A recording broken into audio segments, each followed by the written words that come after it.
오늘 보내주신 자료가 2026년 2월 3일 시장의 핵심 수급 동향을 정리한 슬라이드들이네요. 기관이랑 외국인 투자자들이 요즘 어디에 돈을 쓰고 있는지, 그 흐름 속에 숨은 진짜 의미가 뭔지 아주 꼼꼼하게 정리해 주셨어요. 오늘 저희의 미션은 바로 이 자료를 바탕으로 시장의 돈은 지금 어디로 흘러가서 어디에 고이고 있는가, 이걸 추적해보는 겁니다. 네, 아주 좋은 접근이에요. 저도 이 자료를 만들면서 보니까 그냥 단순히 오르는 종목을 나열한 게 아니라 그 돈의 흐름 뒤에 숨어 있는 어떤 논리, 스토리를 꿰뚫어 보는 게 중요하더라고요. 맞아요. 그 물줄기를 따라가다 보면 지금 시장을 움직이는 거대한 힘 같은 게 보일 것 같아요. 네, 그럼 첫 번째 물줄기부터 한번 시작해 볼까요? 좋습니다. 첫 번째 섹션에서 한미반도체, 에코프로, 케어젠 이 세 종목을 딱 짚어주셨는데 기관 매수가 몰린 건 알겠어요. 근데 유독 이걸 플러스 알파가 있는 수급이다 이렇게 표현하신 점이 흥미롭네요. 이게 그냥 돈이 많이 들어왔다 이런 뜻은 아닐 거 아니에요? 그 숨은 의미가 뭘까요? 바로 그 지점이 핵심입니다. 여기서 플러스 알파의 정체는 바로 숏 커버링이거든요. 숏 커버링이요? 네. 이 세 종목의 공통점이 뭐냐면 기관의 강력한 신규 매수세가 들어오는 동시에 지난 일주일간 공매도 잔고가 눈에 띄게 줄었다는 거예요. 그러니까 매수 주체가 두 개인 셈이군요. 하나는 이 기업의 미래를 보고 들어오는 신규 매수 세력, 그리고 또 다른 하나는 주가 하락에 베팅했다가 주가가 오르니까 손실 줄이려고 어쩔 수 없이 다시 사는 공매도 상환 매수. 정확해요. 이 두 힘이 합쳐지니까 상승세가 훨씬 폭발적으로 나타났다 이런 말씀이시군요. 맞습니다. 공매도 세력의 손절매는 그게 곧 장내 매수잖아요. 그러니까 시장에 없던 새로운 매수 주체가 갑자기 탁 나타나는 것과 같은 효과를 내는 거죠. 여기 보내드린 공매도 잔고 상위 종목 표를 한번 보시면요. 한미반도체나 케어젠 같은 종목들 시가총액 대비 공매도 잔고율이 여전히 10%, 7% 수준으로 꽤 높아요. 와, 이거 흥미롭네요. 그럼 지금 시점에서는 공매도 잔고가 높다는 게 오히려 잠재적인 매수 대기 자금이 많다 이렇게 해석될 수도 있겠네요. 그렇죠. 보통은 악재로 보는데 지금 같은 강세장에서는 관점을 완전히 뒤집어야겠어요. 아직 터지지 않은 추가 상승의 연료가 남아있다는 신호로요. 네, 바로 그 관점의 전환이 중요합니다. 첫 번째 돈의 흐름은 미래에 대한 베팅과 과거의 베팅에 대한 청산이 만나서 만들어낸 아주 강력한 소용돌이였네요. 알겠습니다. 자, 그럼 이제 시장의 가장 거대한 물줄기, 반도체 이야기로 넘어가 보죠.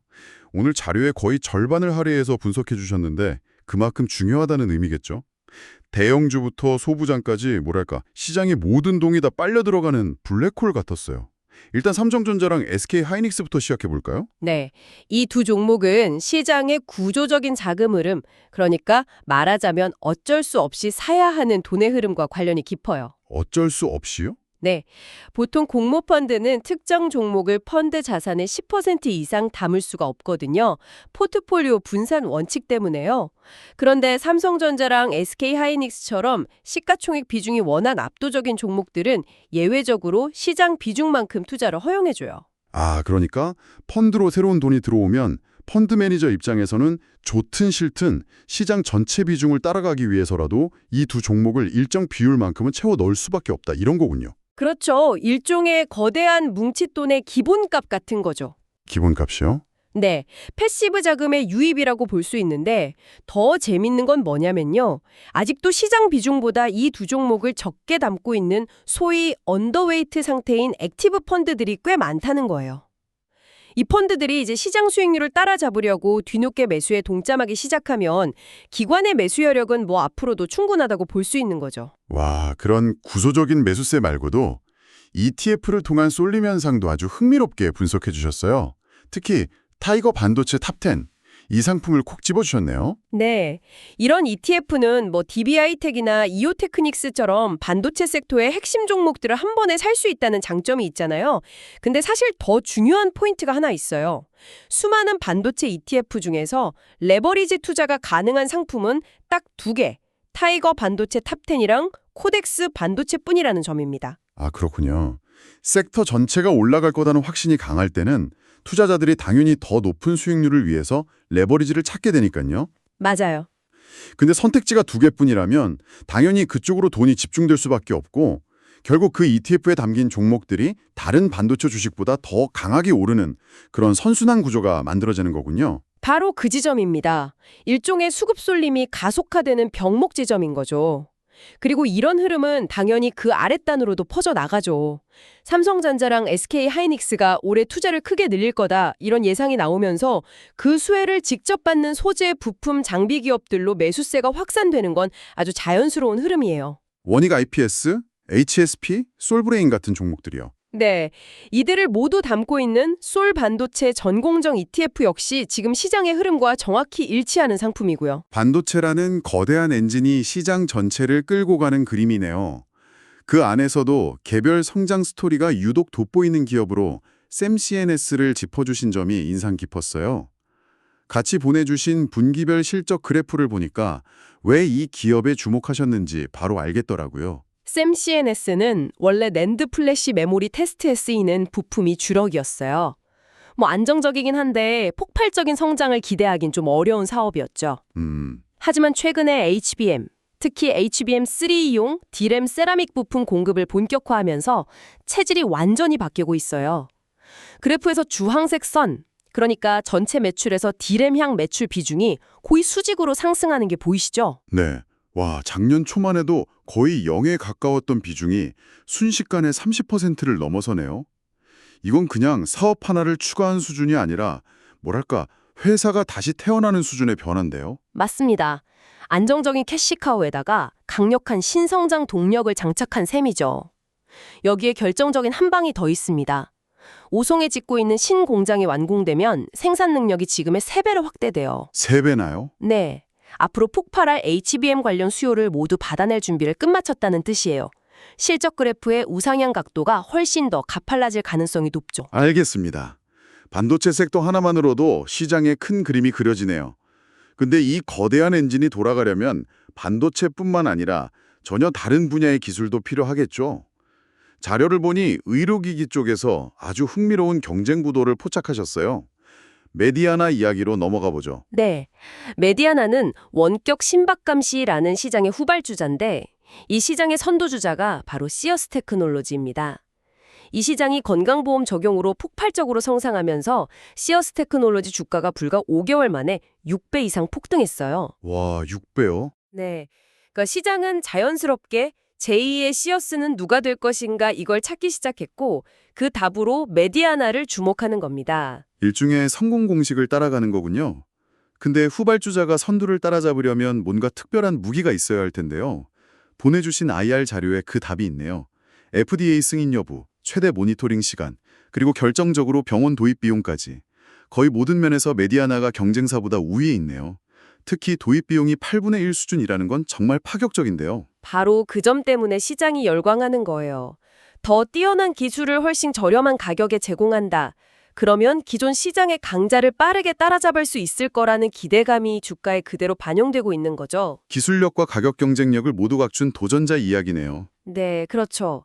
자, 그럼 완전히 다른 분야로 넘어가서 중국 춘절 연휴라는 시혜성 있는 테마의 수혜주로 GSP&L을 꼽아주신 점도 재밌었어요. 이건 지정학적인 상황하고 경제적인 요인이 맞물린 아주 시혜적정한 분석이죠. 최근 중국 정부가 자국민에게 일본 여행을 자제하라는 분위기를 만들고 있잖아요. 그 반사이익을 한국이 누릴 가능성이 높은데 마침 언화 약세로 여행 경비 부담도 줄었고 항공편도 크게 늘었거든요. 모든 조건이 한국을 가리키고 있는 거죠. 그런 상황에서 왜 하필 GSP&L인가요? 매출의 100%가 호텔에서 발생하기 때문이에요. 카지노나 면세점처럼 다른 사업이 섞여 있지 않은 가장 순수하게 중국인 관광객 증가의 수혜를 입을 수 있는 종목인 셈이죠. 돈의 흐름이 가장 명확하게 꽂힐 수 있는 타깃이라는 뜻입니다. 명쾌하네요. 다시 기술주 이야기로 돌아와서 AI 데이터 센터 관련주들도 비중 있게 다뤄주셨어요. 핵심 소재를 만드는 코롱 EMP와 변압기 섹터, 특히 변압기에 대한 표현이 아주 인상적이었습니다.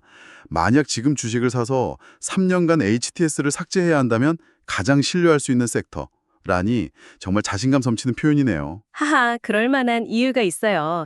AI 데이터 센터가 전기 먹는 하마라는 아주 단순하고 강력한 사실에서 출발하거든요. AI 모델 하나를 훈련시키는데 작은 도시 하나가 쓰는 만큼의 전력이 필요하다고 한번 생각해 보세요. 그 엄청난 전력을 고속도로에서 일반 도로로 보내주듯이 안전하게 변환해주는 장치가 바로 변압기입니다. 고품질 변압기가 없으면 AI 시대 자체가 멈추는 거죠. 와, 그렇게 비유하니까 변압기가 AI 시대의 가장 근본적인 인프라라는 게 확 와닿네요. 제가 가끔 그냥 묻어두고 잊어버리고 싶은 주식이 뭘까 생각하는데 변압기가 그 답이 될 수 있다는 거잖아요? 네, 그 정도로 이 트렌드가 명확하고 또 길게 이어질 거라는 거죠. 특히 효성중공업은 노후화된 미국 전력망 교체 수요와 맞물려 있어요. AI라는 새로운 수요랑 기존 인프라 교체라는 거대한 수요가 동시에 터지는 상황인데 미국 현지에 생산 시설까지 갖추고 있으니 가장 좋은 평가를 받을 수밖에 없는 구조입니다. 알겠습니다. 이제 마지막 섹션이네요. 아직 시장의 주류는 아니지만 우리가 주목해야 할 숨겨진 기회들을 정리해 주셨어요. 여기서 달리는 말에서 내리지 않는 게 중요하다. 이 투자 철학을 언급하신 게 인상 깊습니다. 네, 지금처럼 시장 전반이 강하고 주도주가 명확할 때는 섣불리 수익이 좀 낮다고 팔고 다른 종목으로 갈아타려고 하면 안 된다는 의미예요. 아, 내가 내리는 순간 그 말은 나를 기다려주지 않고 저 멀리 달려가 버리죠. 상승 추세가 꺾이기 전까지는 그 흐름을 끝까지 즐기는 게 더 유리하다는 겁니다. 그런 관점에서 YG1, 한양디지텍 같은 종목들을 봐야겠군요. 그리고 특히 ISTA는 바닥에서부터의 턴어라운드 스토리가 있어서 더 흥미롭네요. 맞아요. ISTA는 작년 실적이 하고 부진해서 주가가 공모가 아래까지 떨어졌었어요. 그런데 올해 SK 하이닉스 양으로 HBM용 FOUP 클리너 정비 수주에 성공하면서 상황이 180도 바뀌었습니다. FOUP 클리너 상비요? 네, FOUP는 반도체 웨이퍼를 담아서 옮기는 특수 용기인데 이 용기를 세척하는 장비를 만드는 회사예요. 특히 HBM 공정에 특화된 세척 장비를 개발해서 납품하기 시작했다는 게 핵심이죠. 뭐랄까 바닥을 기던 회사의 구원투수가 등판한 셈이에요. 사모펀드가 3일 연속 매수한 것도 긍정적인 신호고요. 로봇 분야의 자화전자는 특별한 뉴스가 없는데도 주가가 꾸준히 오르고 있다는 점이 특징이네요. 이런 건 어떻게 해석해야 하죠? 시장이 아직 공개되지 않은 내부 정보를 먼저 반영하고 있을 가능성이 있죠. 소위 정보의 비대칭성이 주가에 나타나는 경우예요. 여기서 중요한 단서는 회사가 최근 IR, 그러니까 기업 설명 활동을 본격적으로 시작했다는 점입니다. 이건 우리 회사에 좋은 소식이 있으니 주목해달라는 신호이자 시장과 소통해서 기업 가치를 제대로 평가받겠다는 의지로 볼 수 있어요. 보내드린 밸류에이션 표를 봐도 실제로 로봇 액추에이터 관련 동종 기업들 중에서 가장 저평가된 상태이기도 하고요. 저평가된 로봇주까지 짚어봤는데 자료 마지막 부분에서는 외국인들이 전혀 다른 곳을 보고 있다는 흥미로운 지적이 나옵니다. 데이터 센터의 혈관에 관한 이야기죠. 구리선이 한계에 부딪혔다는 건데 이게 무슨 뜻인가요? AI 데이터 센터의 데이터 전송 속도가 800G 수준으로 어마어마하게 빨라지면서 기존의 구리선으로는 더 이상 감당이 안 되게 된 거예요. 속도도 문제지만 엄청난 발열 때문에 화재 위험까지 생기거든요. 그래서 데이터 센터 내부의 연결망이 발열이 적고 속도가 훨씬 빠른 광통신으로 빠르게 바뀌고 있습니다. 데이터 센터의 혈관을 동맥경화에 걸린 낡은 혈관에서 깨끗하고 탄력 있는 새 혈관으로 교체하는 대공사가 벌어지고 있는 셈이죠. 와, 그렇군요. 네, RF 머티리얼즈나 성호전자 같은 광통신 관련 기업에 외국인 매수세가 집중되는 이유가 바로 여기에 있습니다. 오늘 보내주신 자료 덕분에 시장의 돈이 어디로 흐르는지 명확하게 따라가 볼 수 있었네요.